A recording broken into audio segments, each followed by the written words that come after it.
Quando você tem 68 anos e passa o Natal sozinha pela primeira vez na vida, você descobre do que realmente é capaz.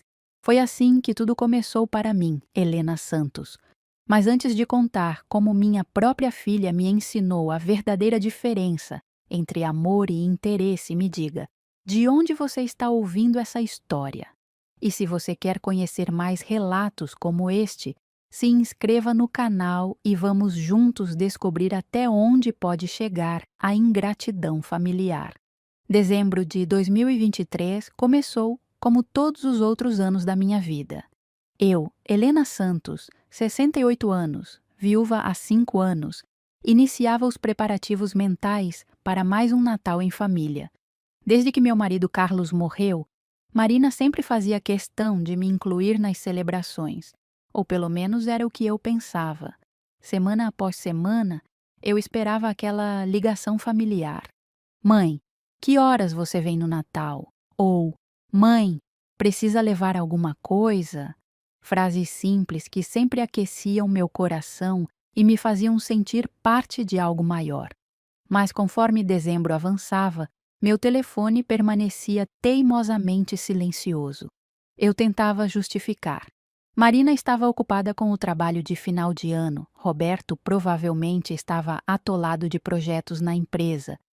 E os meninos, meus netos Gabriel e Lucas, deviam estar terminando as provas escolares. Eles vão ligar.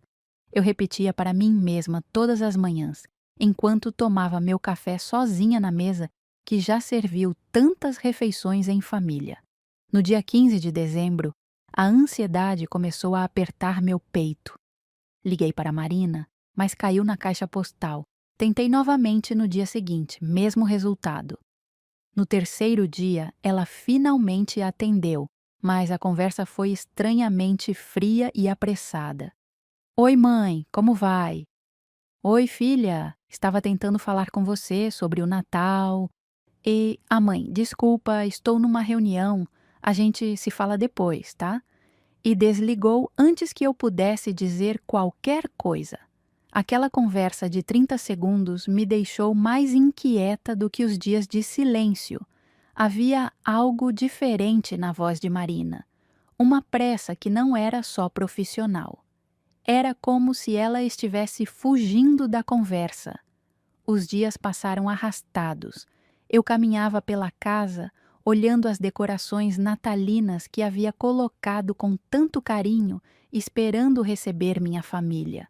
A árvore enfeitada na sala, os enfeites dourados que Marina sempre elogiava, a guirlanda na porta que eu renovava todos os anos, tudo preparado para um encontro que talvez não aconteceria. No dia 20, não aguentei mais. Peguei o telefone com as mãos tremendo e disquei o número da minha filha. Dessa vez, ela atendeu no segundo toque. Oi, mãe. Marina, filha, preciso saber sobre o Natal. Que horas vocês querem que eu chegue? Posso levar a farofa que os meninos adoram? Houve um silêncio do outro lado da linha. Um silêncio longo demais, pesado demais. Meu coração começou a acelerar. Mãe, ela começou, e eu já sabia que não gostaria do que viria a seguir. Esse ano vai ser diferente. Diferente como? Roberto e eu decidimos fazer algo mais íntimo. Só eu, ele e as crianças. Sabe como é? Queremos criar nossas próprias tradições. As palavras atingiram meu peito como pedradas. Íntimo? Tradições próprias? E eu, que criei ela sozinha depois que o pai dela nos abandonou, que trabalhei 3 empregos para pagar sua faculdade, que sempre fiz questão de manter nossa família unida. Eu não fazia mais parte dessas tradições. Mas, Marina, eu sempre passo o Natal com vocês. Mãe, não fica assim, é só um ano. Ano que vem a gente se organiza melhor. Desliguei o telefone sem me despedir. Minhas mãos tremiam, mas não de fraqueza.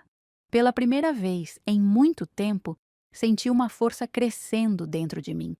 Uma força que me assustava e, ao mesmo tempo, me dava uma clareza cruel sobre quem realmente era minha filha. Naquela noite, olhei no espelho e fiz uma promessa.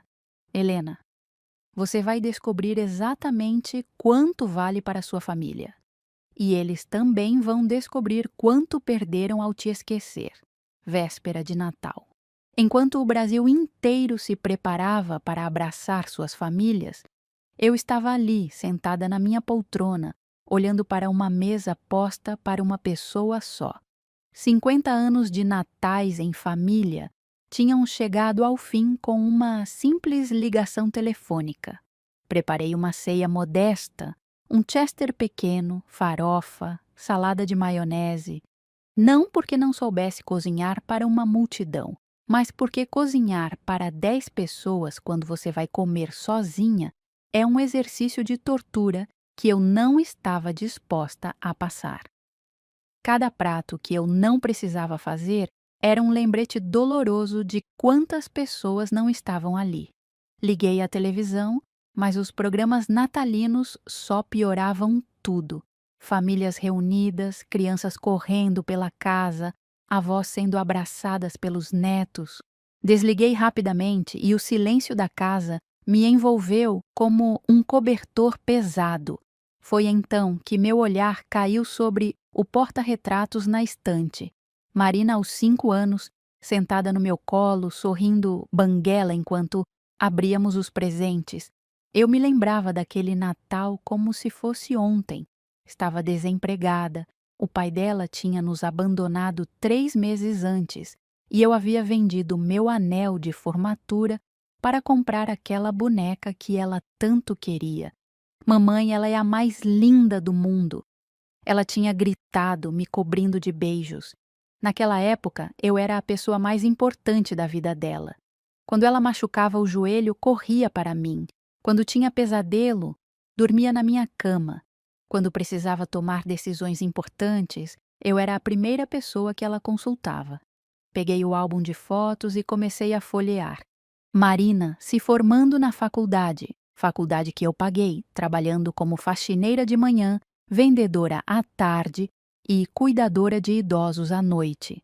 Marina, no dia do seu casamento, vestido que eu ajudei a escolher e pagar. Marina grávida do Gabriel.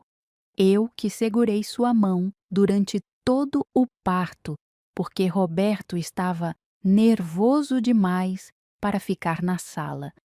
A cada foto, uma lembrança. A cada lembrança, uma conta mental do que eu havia sacrificado por ela. Não que eu me arrependesse. Nunca me arrependi de nada que fiz pela minha filha. Mas estava começando a entender que sacrifício de mãe, para Marina, havia se tornado algo tão natural quanto o ar que ela respirava.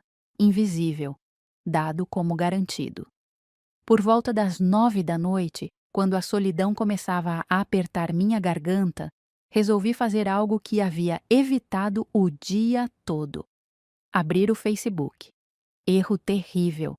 A primeira coisa que vi foi uma foto de Marina.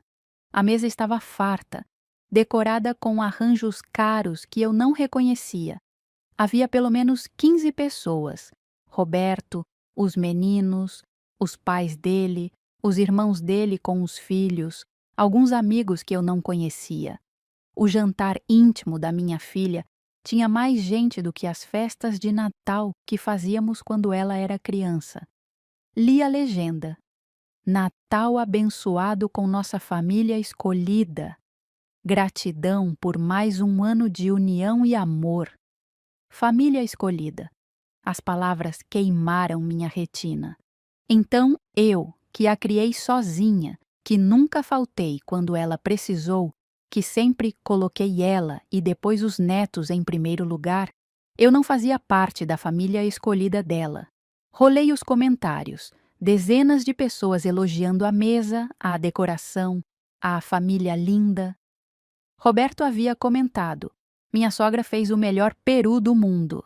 Sogra? Que sogra! A mãe dele, que Marina mal conhecia há 10 anos? Fechei o celular com as mãos tremendo.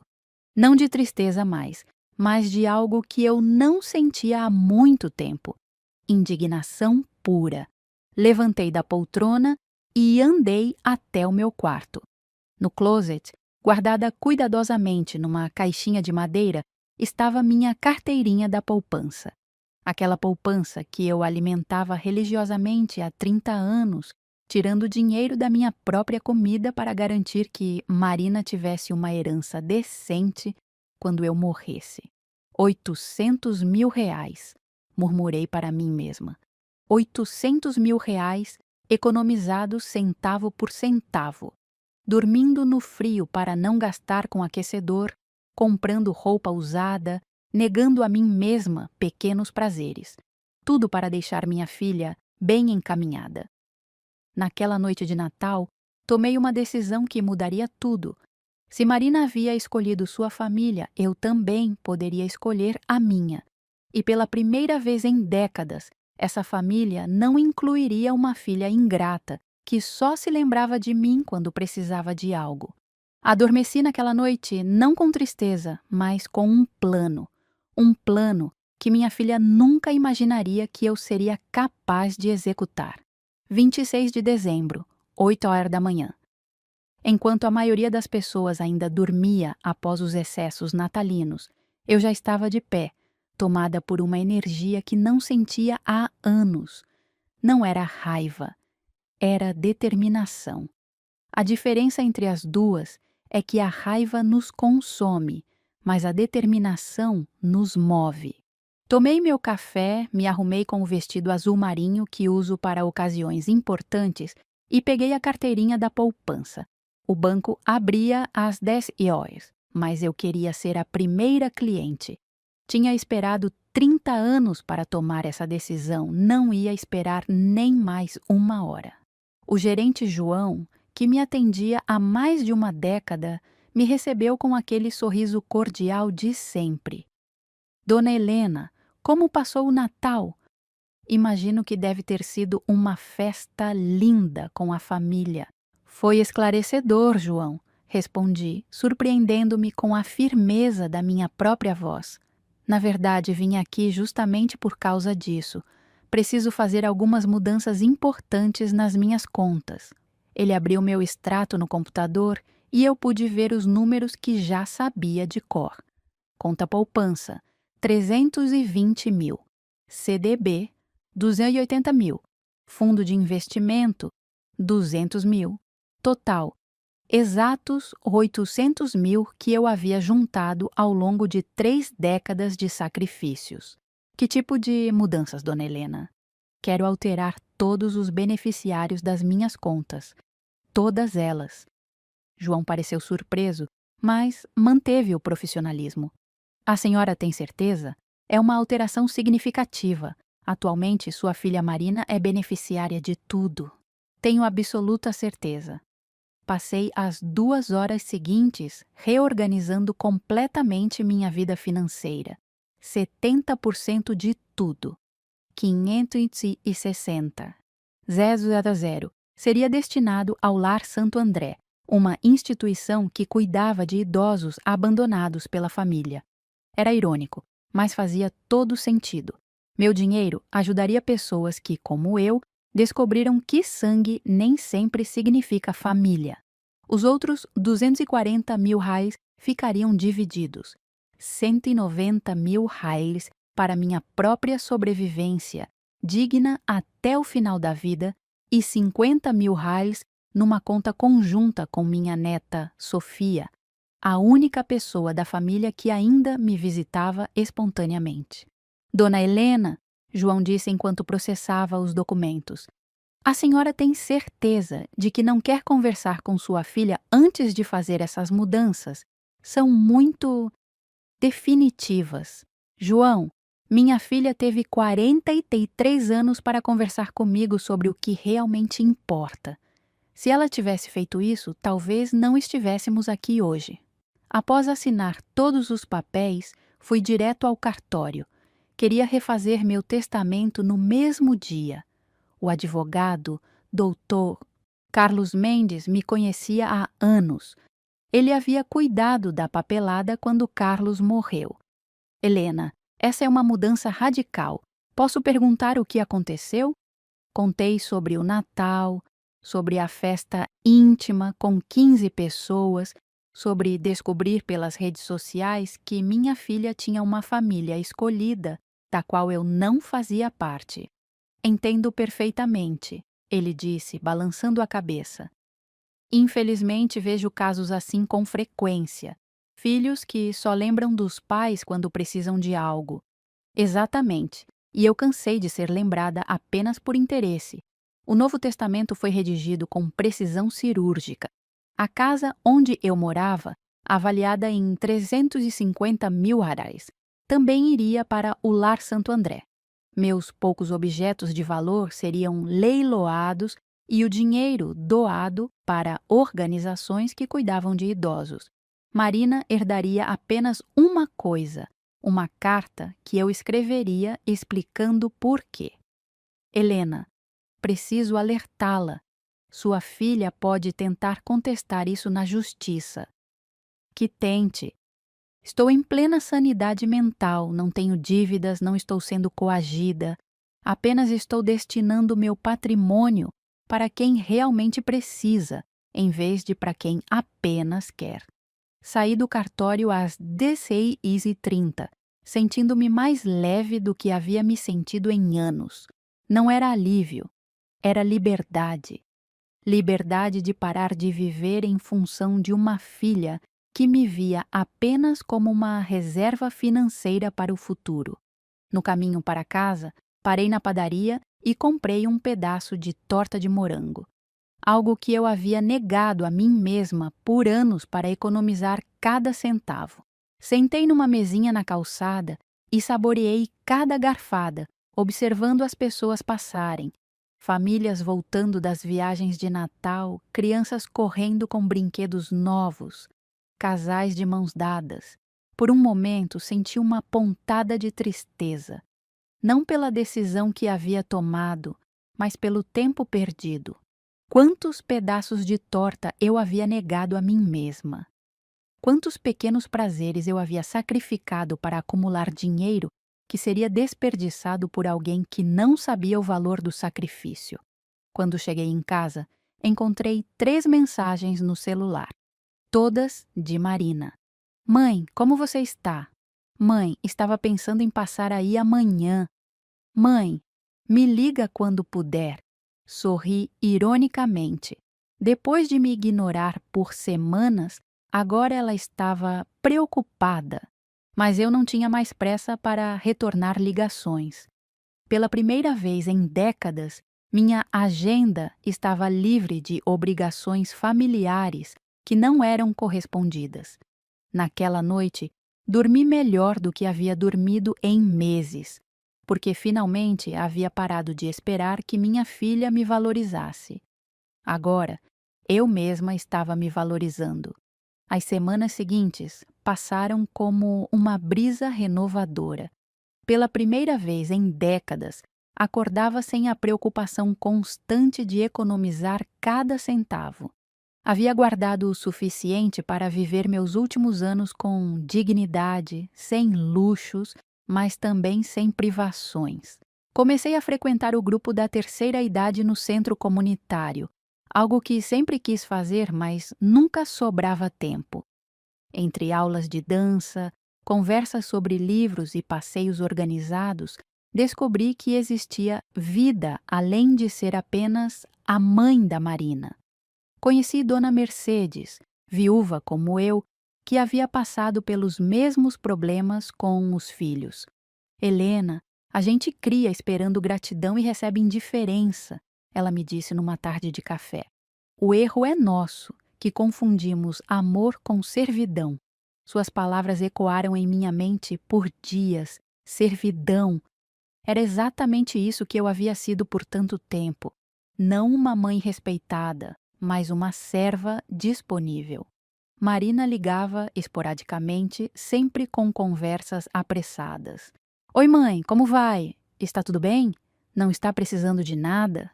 As perguntas vinham em rajadas, como se ela estivesse cumprindo uma obrigação chata que queria terminar logo. Está tudo bem, filha. Eu respondia calmamente, sem estender o assunto. Não mencionava meus novos amigos, meus passeios, minha nova rotina. Para quê? Ela nunca havia demonstrado interesse genuíno pela minha vida mesmo. Em março, fiz algo que jamais imaginei que faria. Viajei sozinha. Um pacote de 5 dias para Campos do Jordão com o grupo da terceira idade. Gastei 1.000 dinheiro que antes me causaria uma semana de insônia por desperdiçar. A viagem foi reveladora. Caminhei pelas ruas floridas, tomei chocolate quente sem me culpar pelo preço, comprei um casaco de lã que estava há anos querendo. À noite, enquanto as outras senhoras falavam dos filhos que ligavam preocupados com suas mães viajando, eu percebi que Marina nem sabia que eu havia saído de casa. Testei minha teoria. Fiquei os 5 dias sem ligar para ela, sem mandar mensagens. Quando voltei, nenhuma ligação perdida, nenhuma mensagem, perguntando se estava tudo bem. Minha ausência havia sido tão imperceptível quanto minha presença. Foi durante essa viagem que conheci o Lar Santo André pessoalmente. Numa manhã livre, pedi para o motorista do grupo me deixar lá para uma visita rápida. Disse que era para conhecer um projeto social, sem revelar minhas verdadeiras intenções. O lar funcionava numa casa grande, bem cuidada, com jardins floridos e uma equipe dedicada. Dona Regina, a diretora, me recebeu pessoalmente. Somos uma instituição pequena, ela explicou enquanto caminhávamos pelos corredores, mas tentamos dar atenção personalizada para cada um dos nossos 40 residentes. Conheci alguns deles. Seu Antônio, de 82 anos, contador aposentado, cujos 3 filhos moravam no exterior e visitavam uma vez por ano, se der. Dona Clarice, professora por 50 anos, que tinha 2 filhos na cidade, mas que só apareciam para pedir dinheiro emprestado. O mais triste, Dona Regina me confessou, não é a pobreza material. Temos convênios e doações que garantem o básico. O mais triste é a pobreza afetiva. Ver pessoas que dedicaram a vida inteira às famílias sendo esquecidas como móveis velhos. Saí do lar com a certeza absoluta de que havia tomado a decisão certa. Meu dinheiro ajudaria pessoas que precisavam não apenas de recursos, mas de dignidade. E talvez, de alguma forma, eu também encontraria a minha. Em abril, Sofia fez 17 anos. Era minha única neta que ainda me visitava por vontade própria, não por obrigação. Levei-a para almoçar num restaurante bonito, outra extravagância que eu jamais me permitiria antes. Vó, você está diferente, ela disse enquanto comíamos, mas feliz? Estou aprendendo a viver para mim mesma, querida. Que bom. Você sempre cuidou de todo mundo, nunca de você. A maturidade dessa menina de 17 anos me surpreendeu. Ela enxergava coisas que adultos da família não conseguiam ver. Foi quando decidi contar sobre a conta conjunta. Sofia, preciso te falar uma coisa importante.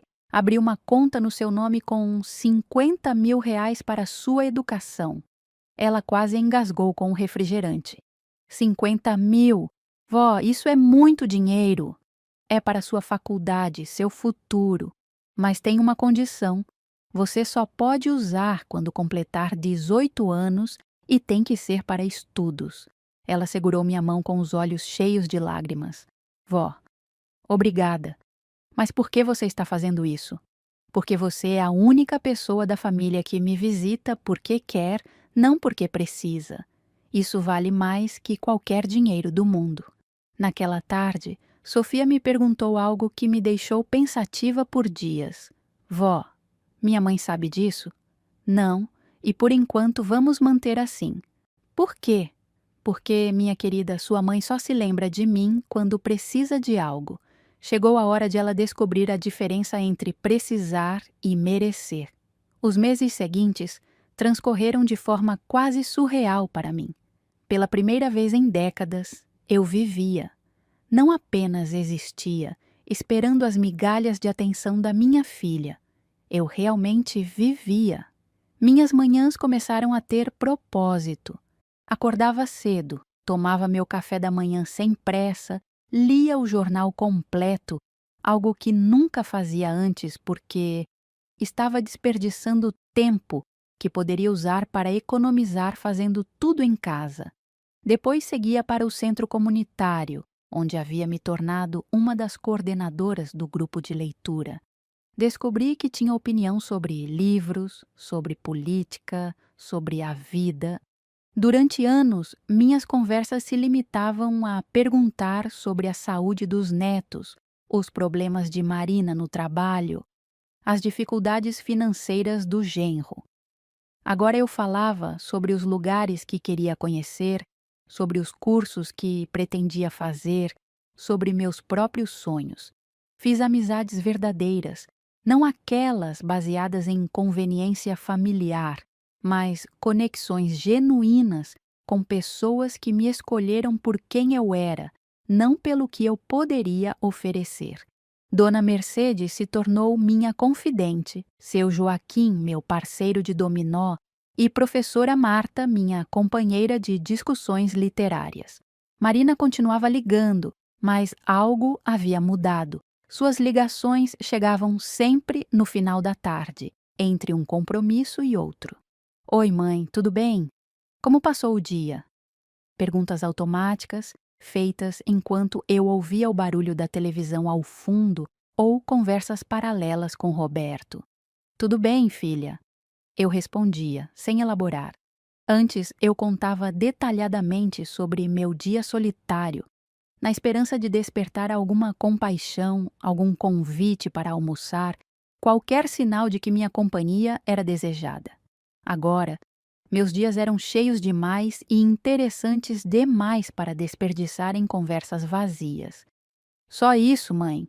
Como assim tudo bem? Está tudo correndo normalmente, Marina. Tá. Bom, qualquer coisa me liga, tá? E desligava, claramente aliviada por não ter que prolongar a conversa. O que Marina não sabia era que eu havia criado uma vida inteira da qual ela não fazia parte. Nas segundas, aula de aquarela, terças e quintas, grupo de leitura. Quartas, visitas ao Lar Santo André como voluntária. Não havia contado sobre as doações, apenas disse que queria ajudar. Sextas, almoços rotativos com minhas novas amigas. Sábados, cinema ou teatro. Domingos, visitas à Sofia ou passeios pelos parques da cidade. Eu havia me tornado uma estranha para minha própria filha.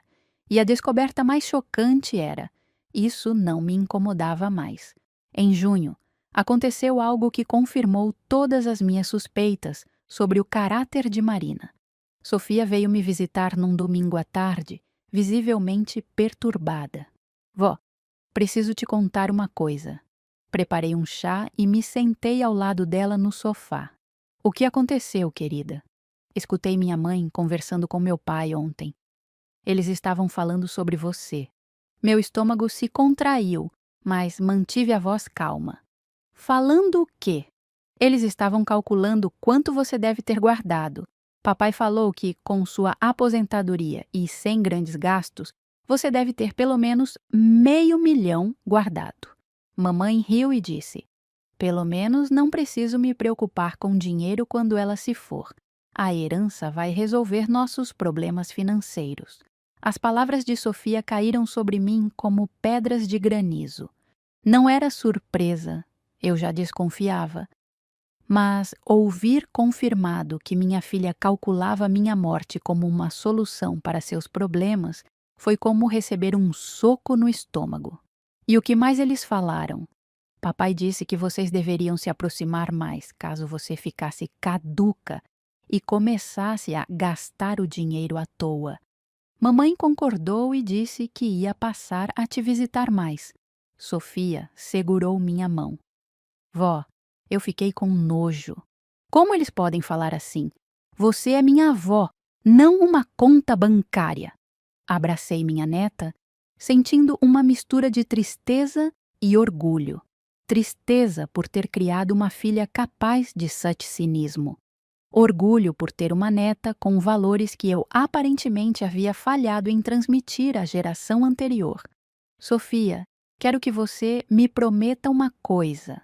Nunca conte para sua mãe sobre nossa conta conjunta. E quando fizer 18 anos, use esse dinheiro para construir uma vida baseada em caráter, não em interesse. Prometo, vó. Mas você não vai fazer nada sobre isso que eu ouvi? Sorri. E ela deve ter achado meu sorriso assustador porque arregalou os olhos. Já fiz, querida, já fiz. Naquela noite, sozinha na minha sala, olhei para o telefone. Marina ligaria no dia seguinte, como sempre, com sua conversa protocolar de 2 minutos. Mas agora eu sabia exatamente qual era o real interesse por trás daquelas ligações. Não era amor filial, era manutenção de investimento. A diferença é que investimentos podem quebrar, podem ser redirecionados, podem simplesmente desaparecer. E era exatamente isso que havia acontecido com o dela. Ela só ainda não sabia. Setembro chegou com uma ligação que mudaria tudo. Era uma terça-feira qualquer. Eu estava voltando da aula de aquarela quando o telefone tocou. Número desconhecido. Alô? Senhora. Marina Santos? Não, aqui é Helena Santos. Desculpe, senhora Helena. Aqui é Marco Silva, do Departamento de Compliance do Banco Central. A senhora é mãe da Marina Santos. Meu coração disparou. Sim, sou. Aconteceu alguma coisa? Nada grave, senhora. É apenas procedimento padrão. Sua filha está registrada como sua beneficiária em algumas contas e nosso sistema detectou movimentações financeiras significativas em suas aplicações nos últimos meses. Precisamos confirmar alguns dados. Que tipo de dados? Transferências de grandes quantias, alterações de beneficiários, doações. São operações que acionam nosso sistema de prevenção à lavagem de dinheiro. É rotina, mas precisamos validar se a senhora está bem, se não está sendo coagida ou se sofreu algum tipo de golpe. Respirei fundo.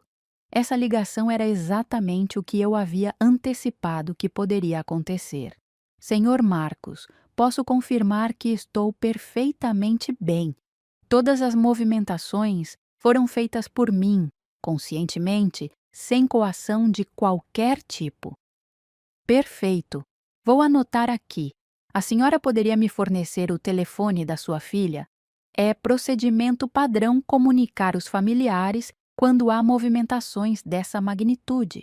Dei o número de Marina, sabendo exatamente o que aconteceria em seguida. Muito obrigado, senhora Helena. Sua filha deve receber nossa ligação ainda hoje. Desliguei o telefone e me sentei na poltrona, aguardando. Não precisaria esperar muito. 2 horas depois, meu telefone explodiu. Marina ligou 7 vezes seguidas. Na 7ª tentativa, eu atendi.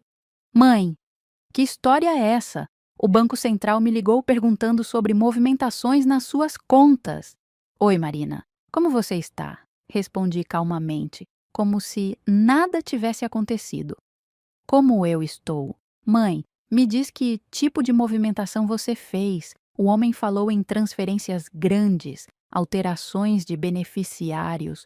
Que diabos está acontecendo? A urgência na voz dela era palpável. Em meses de ligações mecânicas e conversas de 2 minutos, essa era a primeira vez que Marina demonstrava real interesse em conversar comigo.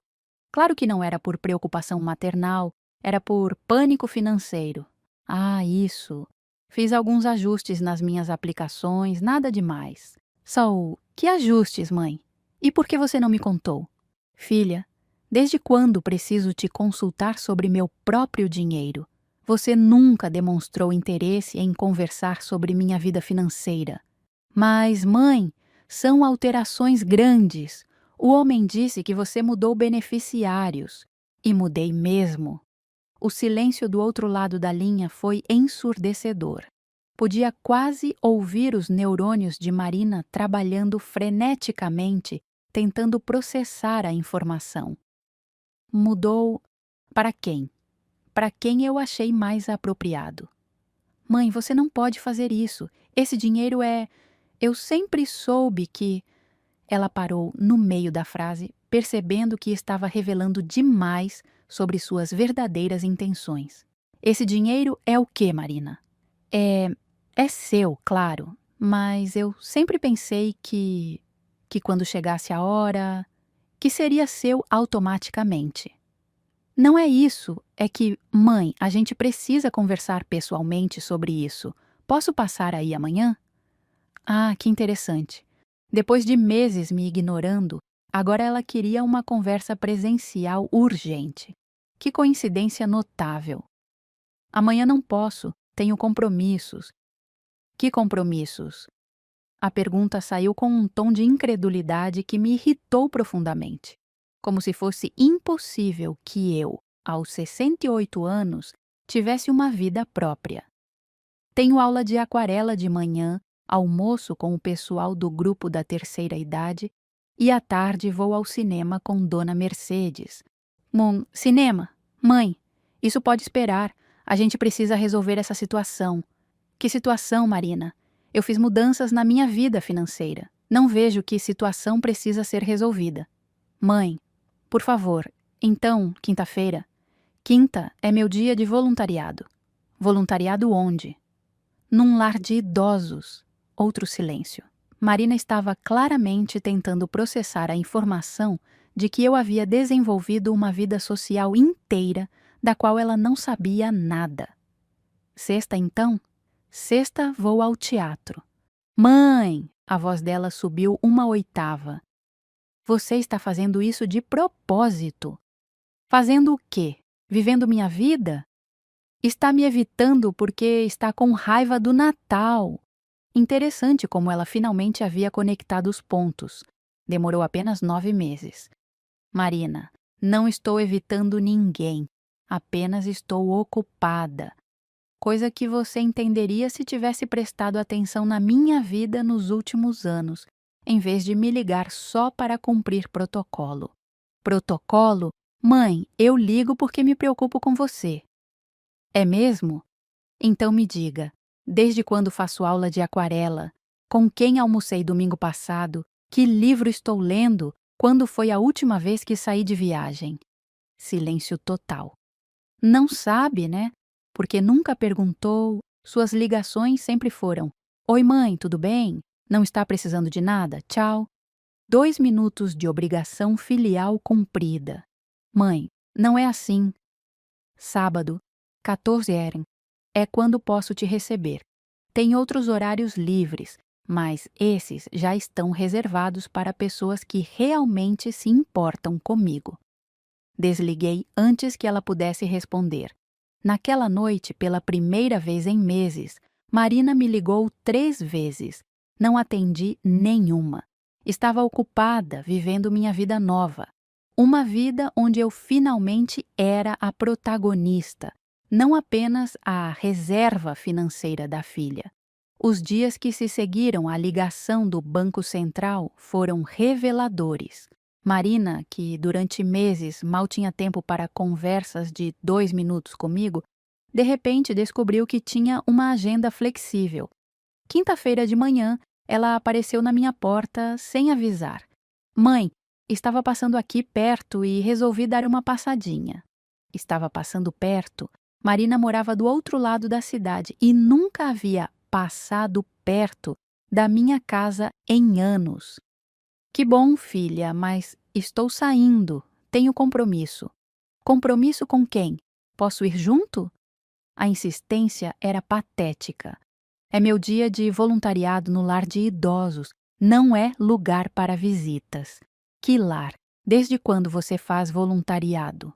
Desde que decidi ter uma vida própria. Ela ficou na porta por mais 10 minutos, tentando me convencer a cancelar meus planos. Quando percebeu que eu não cederia, mudou de estratégia. Mãe, a gente precisa conversar sobre suas finanças. Estou preocupada. Preocupada com o quê? Com você sendo enganada. Esses golpistas se aproveitam de idosos, fazem eles doarem dinheiro para falsas caridades. Ri na cara dela. Marina, tenho 68 anos, não 96. Minha mente está perfeitamente lúcida. Obrigada. Mas, mãe, você nunca foi de tomar decisões assim, impulsivas. Impulsivas? Filha, pensei durante meses sobre essas mudanças. Foram as decisões mais refletidas que já tomei na vida. Sexta-feira, ela ligou 3 vezes. Sábado, 2. Domingo, 4 vezes. Na segunda, estava novamente na minha porta. Mãe, trouxe aquele bolo de cenoura que você gosta. Em 20 anos, Marina nunca havia feito bolo para mim, nem comprado, e de repente estava ali com um bolo caseiro ainda morno. Que gentileza inesperada, respondi, mas deixei claro no tom que sabia exatamente o que estava acontecendo. Posso entrar? A gente podia tomar um café e conversar. Relutantemente, deixei-a entrar. Ela se sentou na mesa da cozinha e ficou me observando enquanto eu preparava o café, como se estivesse avaliando meu estado mental. Mãe, você está diferente. Diferente como? Mais distante, mais fria. Ou talvez você tenha se acostumado com uma mãe que sempre disse sim, sempre estava disponível, sempre colocou suas necessidades em primeiro lugar. Ela mexeu desconfortavelmente na cadeira. Não é isso, é que essa história de voluntariado, de aulas, de saídas, não é muito seu perfil. E qual é o meu perfil, Marina? Você sempre foi mais caseira, mais tranquila. Caseira? Ou você nunca prestou atenção no que eu realmente queria fazer da vida? A conversa continuou por 1 hora, com Marina tentando diferentes abordagens. Primeiro, fez-se de preocupada com minha saúde mental. Depois, tentou nostalgia, lembrando dos bons tempos em família. Por fim, partiu para a manipulação emocional. Mãe, eu sei que você ficou chateada com o Natal, mas a gente pode conversar sobre isso. Não precisa mudar sua vida inteira por causa de um mal-entendido. Mal-entendido? Parei de mexer o café e olhei diretamente nos olhos dela. Marina, você me disse que queria um Natal íntimo e depois postou fotos de uma festa com 15 pessoas. Onde está o mal-entendido? A situação ficou diferente do planejado. Ficou conveniente excluir a mãe, você quer dizer. Ela suspirou, percebendo que as táticas emocionais não estavam funcionando. Foi quando mudou completamente de estratégia. Mãe, Roberto está com uns problemas financeiros no trabalho. A empresa pode fazer cortes. A gente estava contando com... esperando que, quando chegasse a hora... Finalmente, a verdade nua e crua. Esperando o quê, Marina? Que você... Que sua herança pudesse nos ajudar com a educação dos meninos, com as contas. Entendi. Então vocês já tinham planejado como gastar meu dinheiro antes mesmo de eu morrer. Ah, não é assim. É que a gente sempre soube que você estava guardando para nós, para a família. Eu estava guardando para vocês, mas família pressupõe que as pessoas se importem umas com as outras. Mãe, claro que a gente se importa. É mesmo? Me diga então. Quando foi a última vez que você me visitou apenas para saber como eu estava sem querer nada em troca? Silêncio. Quando foi a última vez que você me ligou para contar sobre seu dia, seus sentimentos, suas preocupações? Mais silêncio. Quando foi a última vez que você me incluiu em algo por vontade própria, não por obrigação social? O silêncio de Marina foi mais eloquente que qualquer resposta. Marina, durante anos eu vivi esperando suas migalhas de atenção. Guardei cada centavo pensando em deixar vocês bem encaminhados. Mas aprendi uma lição valiosa. Dinheiro dado para quem não valoriza quem dá é dinheiro desperdiçado. Mãe, você não pode fazer isso. Somos sua família. Família é quem está presente nos bons e nos maus momentos. Família é quem liga para saber se você está bem, não só quando o banco liga primeiro. Família não calcula sua morte como solução para problemas financeiros. Ela arregalou os olhos.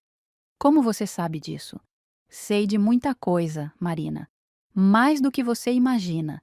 Naquele momento, vi no rosto da minha filha algo que jamais havia visto. Medo. Não medo de me perder, mas medo de perder o dinheiro que já considerava seu. E foi exatamente nesse momento que tive certeza absoluta de que havia tomado as decisões certas. Depois da revelação sobre os comentários que Marina havia feito sobre minha morte e herança, nossa conversa tomou um rumo que jamais imaginei presenciar. Vi minha filha transformar-se, diante dos meus olhos, em alguém que eu não reconhecia, ou talvez, pela primeira vez, estava vendo quem ela realmente era. Mãe, a gente pode resolver isso, ela disse, e percebi como sua voz havia mudado. Não era mais defensiva ou constrangida, era calculista. Olha, eu reconheço que talvez tenhamos nos afastado um pouco. Um pouco? Tá bom, bastante.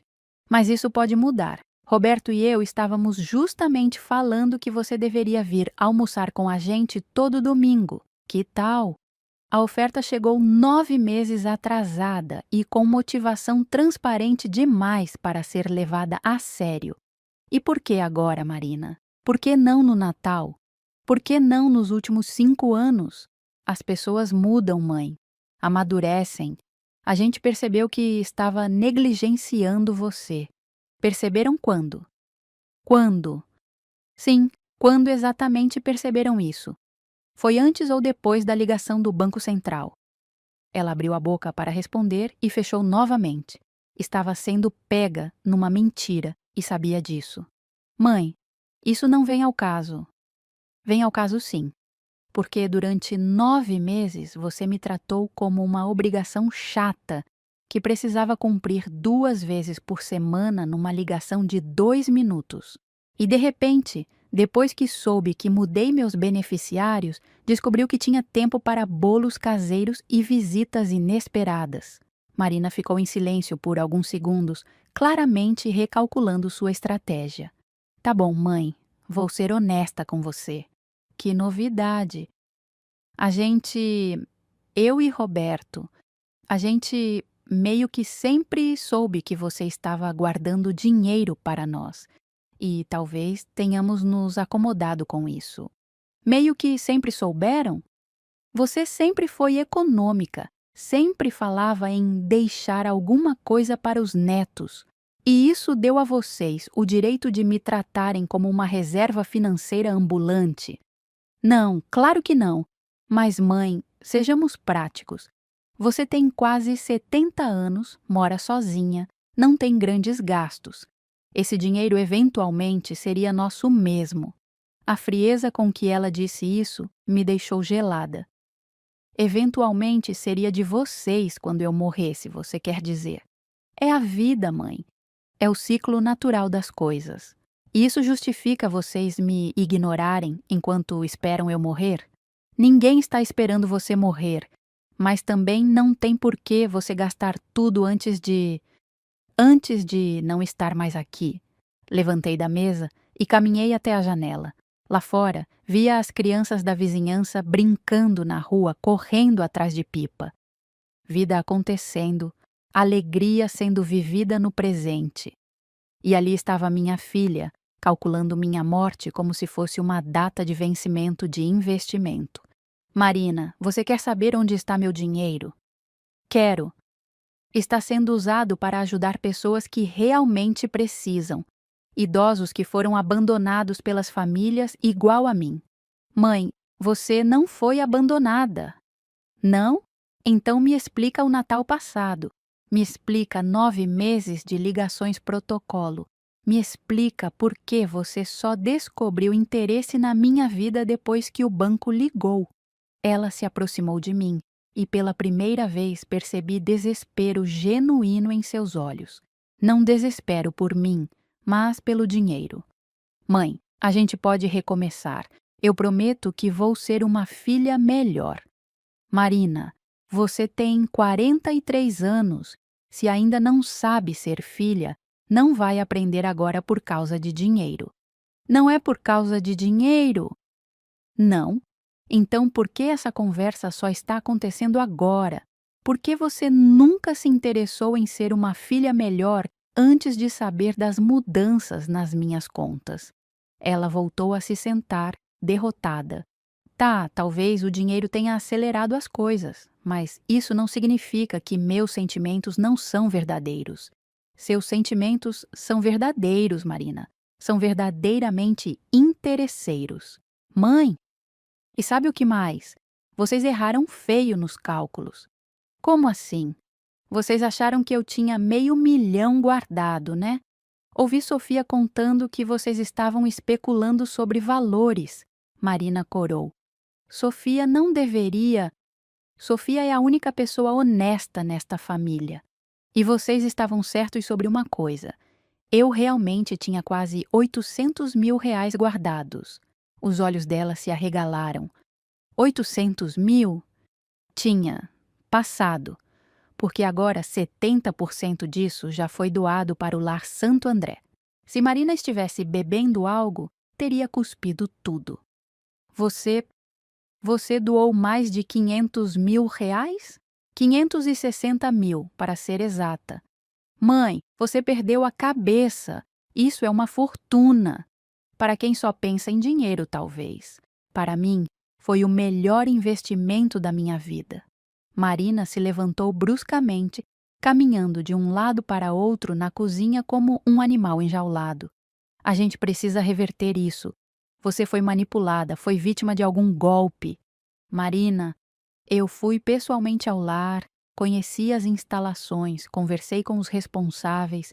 Foi uma decisão consciente e bem planejada. Mas, mãe, Roberto pode perder o emprego. Os meninos vão precisar de dinheiro para a faculdade. Como você pôde fazer isso conosco?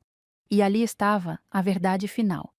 Depois de décadas me sacrificando por eles, Marina não conseguia entender como eu havia feito algo que não os beneficiasse. Marina, eu criei você sozinha, trabalhando 3 empregos. Roberto tem 2 mãos e um cérebro. Ele que se vire.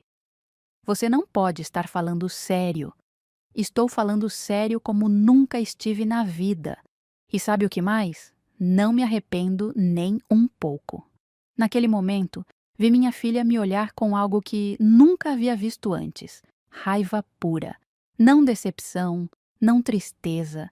Raiva por eu ter ousado dispor do meu dinheiro sem consultar os interesses dela. Era exatamente a confirmação que eu precisava de que havia tomado as decisões certas. A raiva nos olhos de Marina cresceu conforme a realidade da situação se instalava em sua mente. Durante alguns minutos, ela ficou em silêncio, caminhando pela minha cozinha como se estivesse calculando suas próximas palavras. Quando finalmente falou, sua voz tinha um tom que jamais havia escutado antes. Mãe, você precisa entender uma coisa. Esse dinheiro não era só seu. Como assim não era só meu? Eu que trabalhei por ele, eu que economizei cada centavo. Era nosso, porque sempre foi destinado à família. Você sempre falou que estava guardando para os netos, para garantir o futuro deles. E estava mesmo, mas família pressupõe reciprocidade, Marina. Reciprocidade? Mãe, a gente sempre cuidou de você. A afirmação foi tão absurda que ri na cara dela. Cuidaram de mim, Marina. Quando foi a última vez que você me levou ao médico? Quando foi a última vez que verificaram se eu estava bem quando fiquei doente? Quando foi a última vez que se preocuparam se eu estava me alimentando direito? A gente sabia que você estava bem. Sabiam porque presumiram, porque era conveniente presumir. Assim não precisavam se incomodar em verificar. Marina se sentou novamente, mas dessa vez sua postura era diferente. Não havia mais tentativas de manipulação emocional ou falsas demonstrações de carinho. Era pura negociação comercial. Tá bom, mãe. Vamos parar de fingir que isso é sobre sentimentos. Vamos ser práticos. Agora você quer ser prática? Roberto realmente pode perder o emprego. A empresa está fazendo cortes há meses. Gabriel vai fazer vestibular ano que vem, Lucas daqui a 3 anos. Você sabe quanto custa a faculdade hoje em dia? Sei sim. Paguei a sua trabalhando 3 empregos. É exato. Você sabe o sacrifício que é. Por que quer que a gente passe pelo mesmo? Porque foi esse sacrifício que me ensinou o valor do dinheiro, Marina. E é essa falta de sacrifício que ensinou a vocês a não valorizar nada. Mãe, seja razoável. Você tem quase 70 anos. Para que você precisa de tanto dinheiro? Para viver dignamente até morrer. Para não depender de uma filha que só aparece quando precisa de alguma coisa. Você nunca vai precisar de nós. Você é forte, é independente.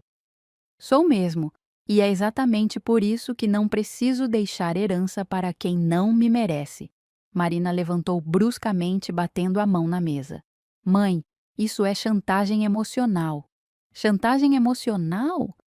Marina, eu passei 9 meses sendo ignorada por você. Chantagem emocional é ligar para mim 2 vezes por semana só para cumprir protocolo, esperando que eu morra logo para vocês herdarem meu dinheiro. Não é assim. É exatamente assim. E sabe como eu descobri? Porque Sofia me contou que vocês estavam calculando quanto eu tinha guardado. O rosto de Marina empalideceu. Sofia não deveria ter. Sofia é a única pessoa honesta nesta família e a única que me visita porque quer, não porque espera herdar alguma coisa. Tá, talvez a gente tenha comentado sobre suas economias, mas isso não significa que não nos importamos com você. Significa exatamente isso, Marina. Vocês transformaram minha morte numa solução para seus problemas financeiros. Ela ficou em silêncio por alguns instantes, claramente tentando encontrar um novo ângulo de ataque. Mãe, a gente pode fazer um acordo. A que tipo de acordo? Você cancela essas doações. Deve ter alguma forma legal de fazer isso. E eu prometo que vamos ser uma família de verdade. Almoços todos os domingos, ligações diárias. A gente pode até combinar de você passar as férias com a gente. A proposta era tão descaradamente transacional que chegava a ser cômica. Marina, você está tentando comprar minha afeição com minha própria herança? Não! Estou oferecendo uma segunda chance para nossa família. Segunda chance? Marina, você teve 43 anos de chances, todas desperdiçadas. Mãe, todo mundo merece uma segunda chance. Merecer é uma palavra interessante. Me diga, o que você fez para merecer 600 mil reais? Eu sou sua filha. Ser filha é um acidente de nascimento, Marina. Ser família é uma escolha diária. E você escolheu me excluir da sua vida. Ela começou a chorar, mas eram lágrimas de frustração, não de arrependimento. Mãe, você está sendo injusta. A gente estava ocupado com a vida, com o trabalho, com as crianças. E eu estava ocupada sendo esquecida. Não era nossa intenção te magoar. Não era intenção, Marina, porque vocês nunca pararam para pensar nos meus sentimentos. Eu era um móvel na vida de vocês, útil quando precisavam, ignorado quando não. Marina secou as lágrimas e me olhou com uma frieza que me chocou. Tá bom, mãe. Se é assim que você quer jogar, como assim? A gente vai contestar isso na justiça. Vamos provar que você não estava em sã consciência quando fez essas doações. Pode tentar, Marina, mas eu fiz tudo assessorada por advogados, passei por avaliações médicas, tenho testemunhas da minha lucidez. Boa sorte. Ela pegou a bolsa e caminhou em direção à porta. Você vai se arrepender disso, mãe. Quando precisar de nós, vamos lembrar dessa conversa. Marina, vocês só se lembram de mim quando precisam de alguma coisa. A diferença é que agora eu não tenho mais nada que vocês possam querer. Ela bateu a porta com força ao sair. Pela primeira vez em décadas, o barulho de uma porta batendo não me assustou. Pelo contrário, soou como liberdade. Os meses entre outubro e dezembro passaram de forma surreal. Pela primeira vez em mais de 4 décadas, eu experimentei o que era viver sem a pressão constante de agradar Marina, sem esperar suas ligações protocolares, sem me preocupar se estava sendo uma boa mãe, segundo os padrões irreais que eu mesma havia criado. Marina não ligou uma única vez, nem ela, nem Roberto. Era como se eu tivesse deixado de existir para eles. E a revelação mais chocante era: isso me trouxe paz, não tristeza. Sofia continuava me visitando, agora com mais frequência. A menina havia percebido a tensão familiar e, com a sabedoria dos 17 anos, entendia mais sobre a situação do que os próprios adultos. Vó, minha mãe anda estranha, ela me contou numa tarde de novembro. Fica nervosa toda vez que alguém menciona seu nome. Papai vive falando sobre procurar advogados. E você, como se sente com tudo isso, querida? Aliviada. Ela respondeu sem hesitar. Parece que finalmente a senhora está vivendo para si mesma. Sempre achei errado como eles a tratavam. A honestidade de Sofia contrastava brutalmente com a falsidade que havia dominado minha relação com Marina por tanto tempo. Dezembro chegou carregado de simbolismo. Um ano antes, eu havia passado o Natal sozinha pela primeira vez. Agora, às vésperas de outro Natal, a situação era completamente diferente. Mas não por causa de Marina. Minha nova família havia crescido. Dona Mercedes, seu Joaquim, professora Marta e várias outras pessoas do grupo da terceira idade haviam se tornado verdadeiros filhos do coração. No Lar Santo André, onde eu voluntariava 3 vezes por semana, era recebida com sorrisos genuínos de pessoas que valorizavam minha presença, não minha conta bancária.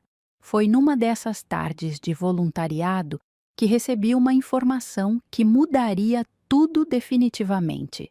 Dona Helena, disse Dona Regina, a diretora do lar, recebemos uma visita inusitada ontem. Como assim? Uma mulher se apresentou como sua filha. Marina, eu acho. Disse que estava preocupada com a senhora, que talvez estivesse sendo manipulada por nós para fazer doações. Meu estômago se contraiu. E o que vocês disseram? A verdade. Que a senhora é uma voluntária exemplar, que suas doações foram espontâneas e que demonstra total lucidez em todas as suas ações. Mas ela não pareceu satisfeita. O que mais ela disse? Perguntou sobre valores, sobre como funciona o processo de doação, se havia possibilidade de reverter. Chegou a sugerir que talvez a senhora estivesse com um princípio de demência. A audácia de Marina me deixou sem palavras. Não contente em tentar me pressionar diretamente, agora estava investigando formas de anular minhas decisões, questionando minha sanidade mental.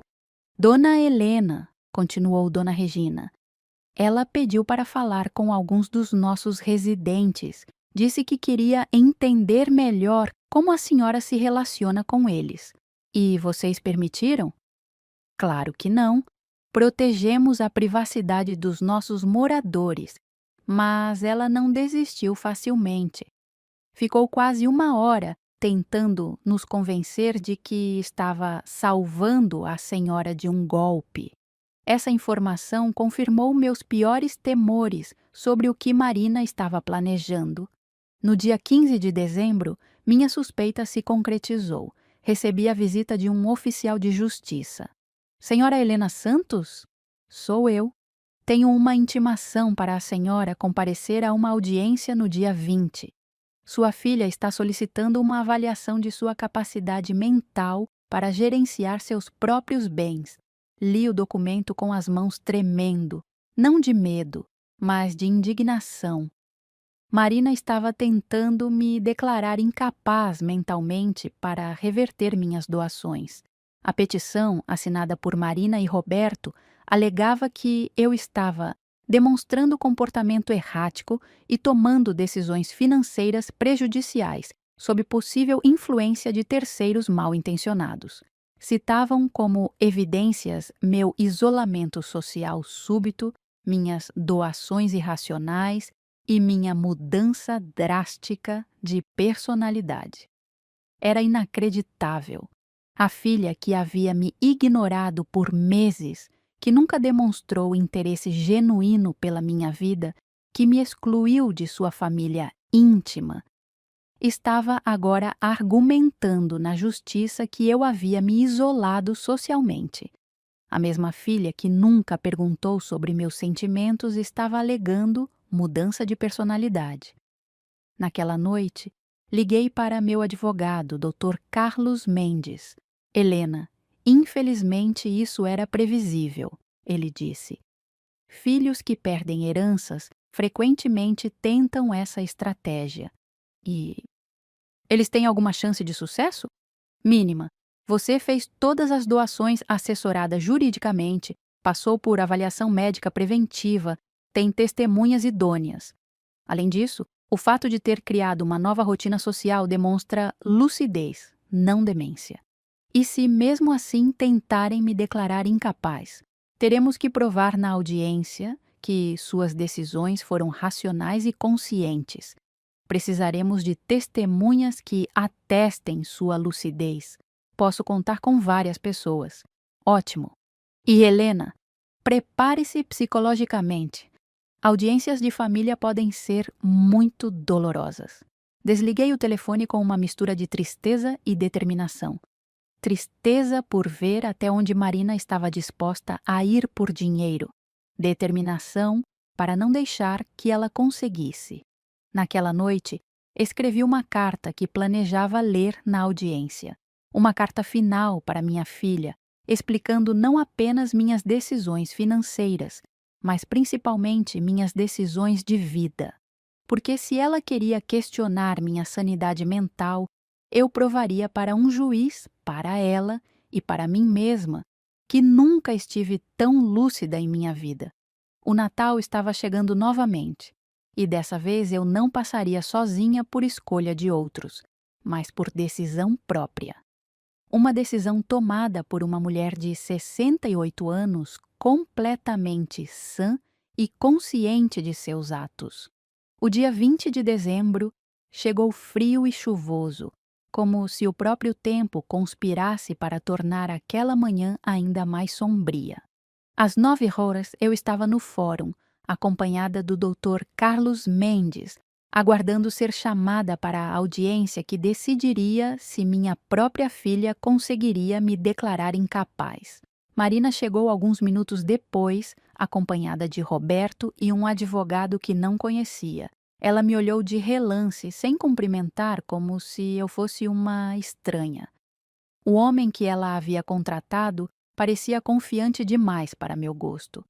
Dona Helena, doutor... Carlos me sussurrou. Lembra-se do que conversamos? Mantenha a calma. Responda apenas o que for perguntado e deixe as evidências falarem por si.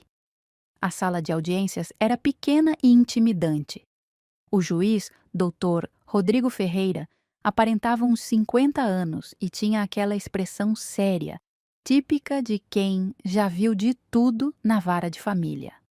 O advogado de Marina, Dr. Augusto Silva, foi o primeiro a falar. Sua estratégia ficou clara desde as primeiras palavras: pintar-me como uma senhora senil sendo manipulada por aproveitadores.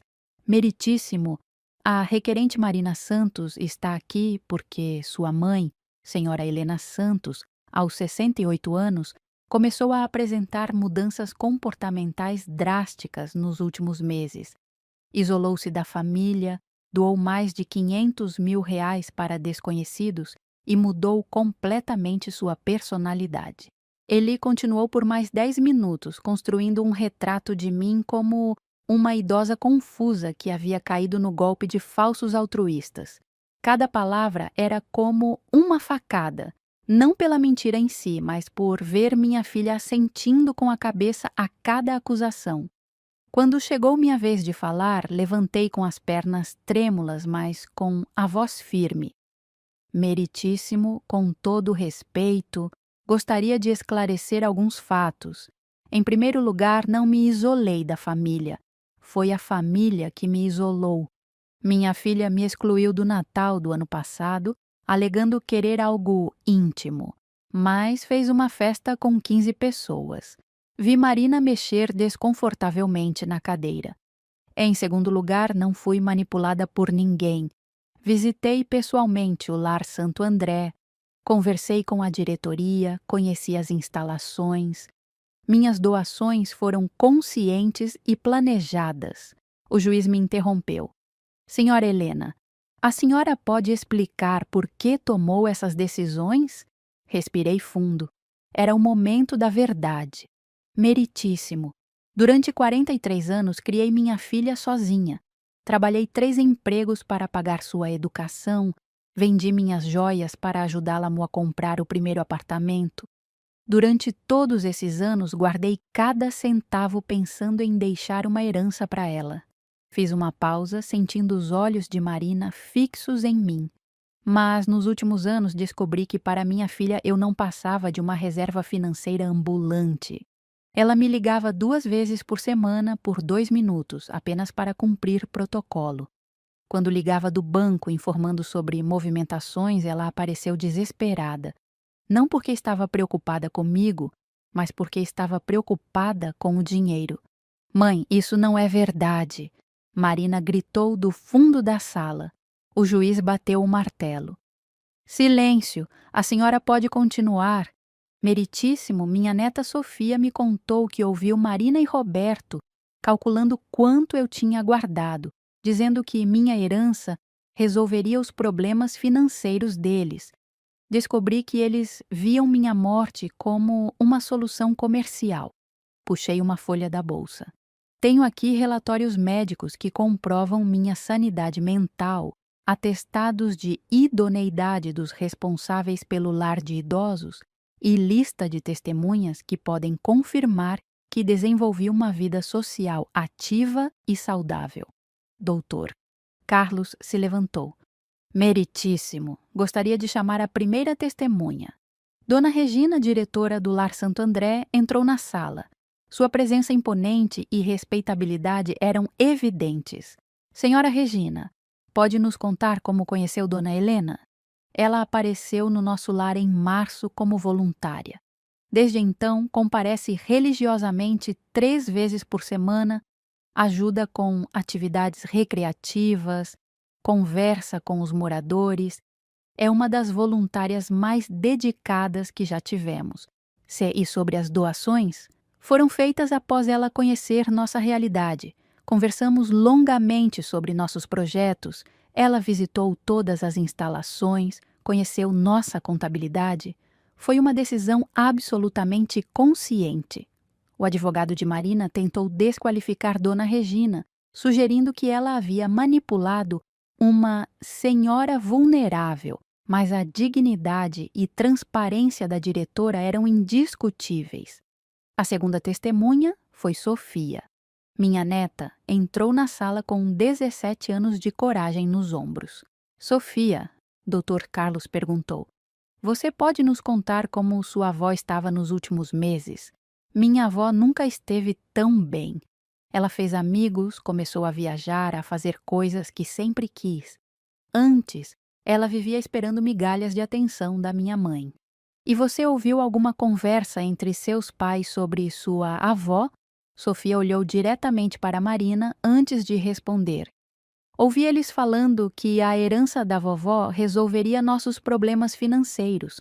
Papai disse que ela deveria se aproximar mais antes que a vovó ficasse caduca e gastasse tudo. O silêncio na sala foi ensurdecedor.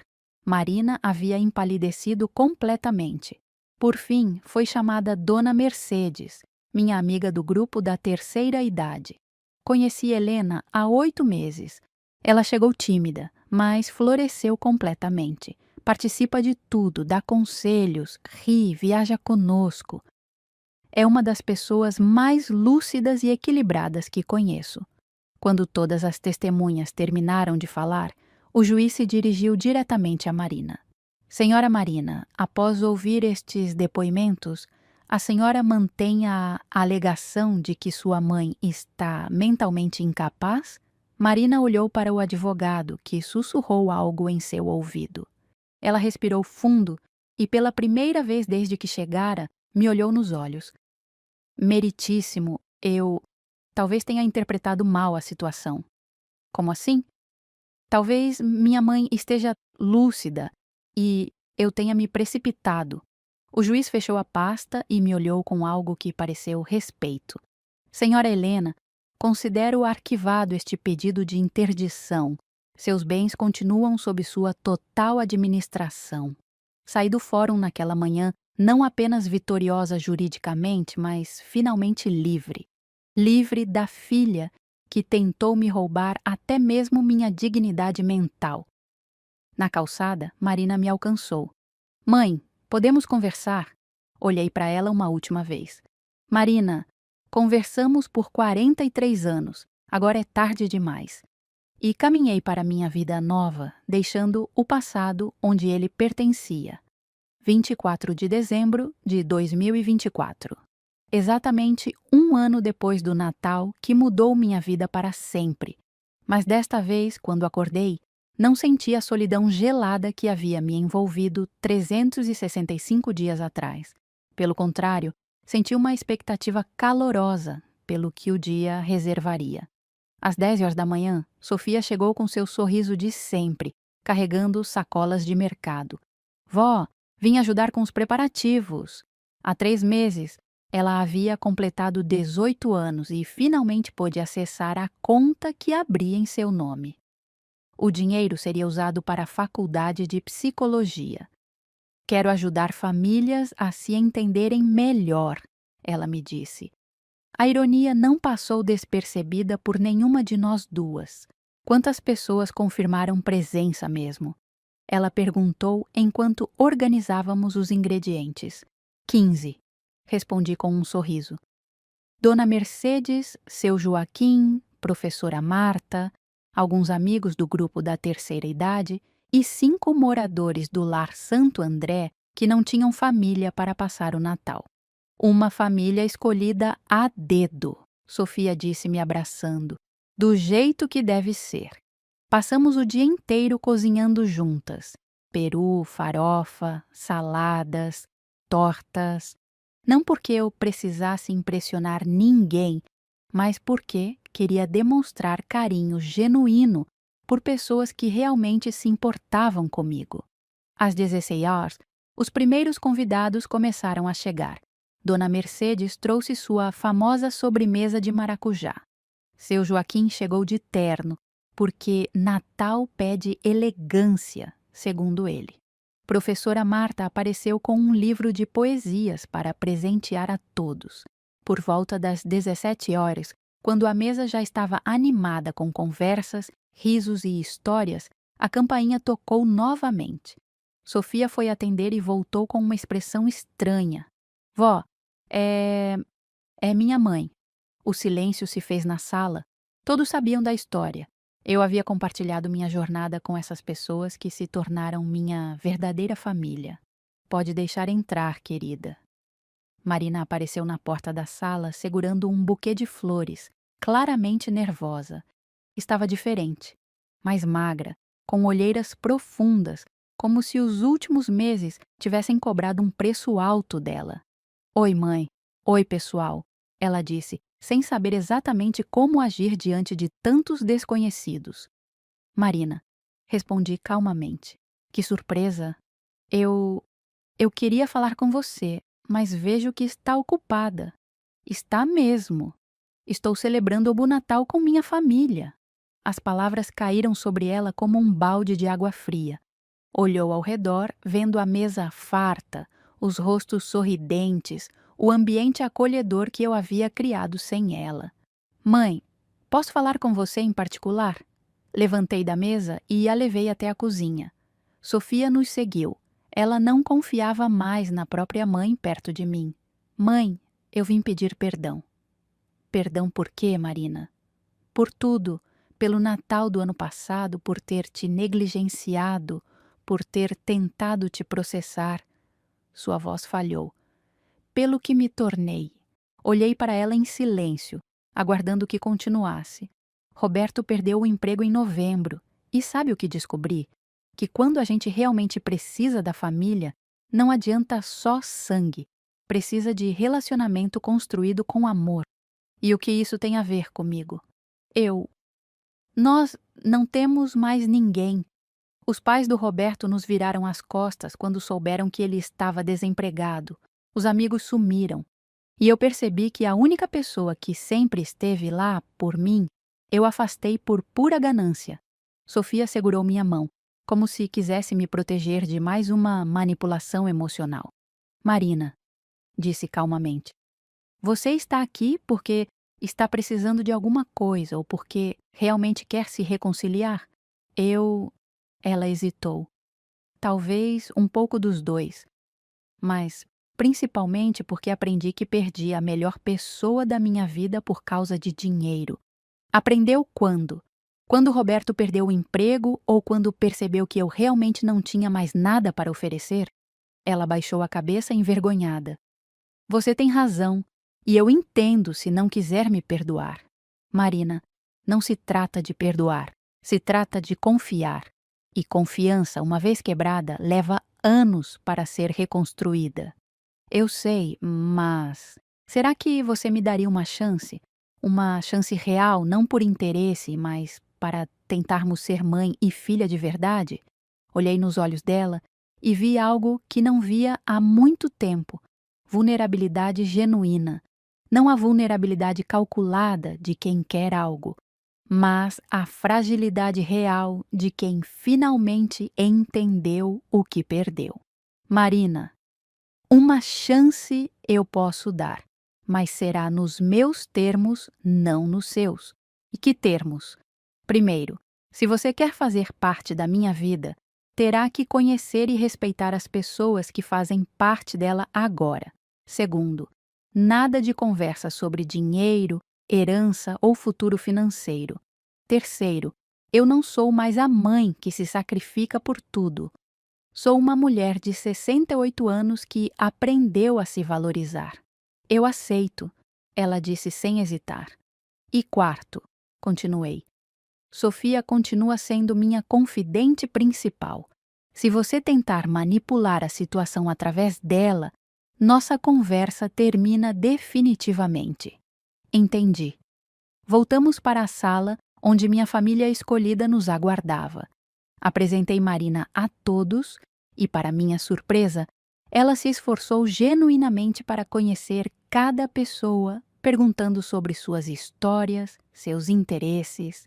Durante o jantar, observei Marina tentando encontrar seu lugar naquele ambiente. Não era mais a filha que se achava no direito de comandar minha vida, mas uma mulher tentando reconquistar um espaço que havia perdido por própria culpa. Quando chegou a hora da sobremesa, fiz um brindis. A família que escolhemos todos os dias com nossas ações, nosso carinho e nossa presença. A família que se constrói com reciprocidade, não apenas com um DNA. Marina me olhou com lágrimas nos olhos. Mãe, obrigada por me dar uma segunda chance. Marina, respondi, segundas chances existem, mas terceiras oportunidades são muito raras. Ela assentiu, entendendo perfeitamente a mensagem. Àquela altura da noite, quando os convidados começaram a se despedir, Marina se ofereceu para ajudar com a limpeza.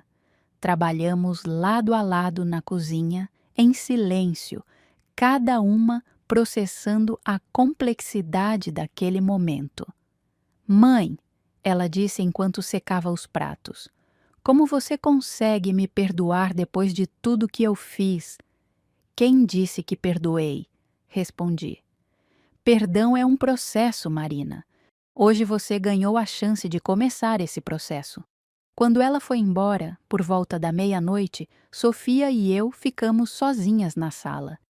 Vó, você acha que ela mudou mesmo? Não sei, querida. Mas dessa vez, se ela não mudar, não será minha perda. Será dela. Naquela noite de Natal, deitei na cama, não com a ingenuidade de quem acredita em transformações milagrosas, mas com a sabedoria de quem aprendeu que algumas vezes é preciso perder tudo para finalmente saber o que realmente vale a pena. Marina ligou no dia seguinte. E no outro. E no outro. Talvez ela tenha aprendido mesmo, ou talvez não. Mas eu já sabia que, independente da resposta, eu estaria bem, porque finalmente havia aprendido a diferença entre ser mãe e ser capacho. E essa lição não tinha preço.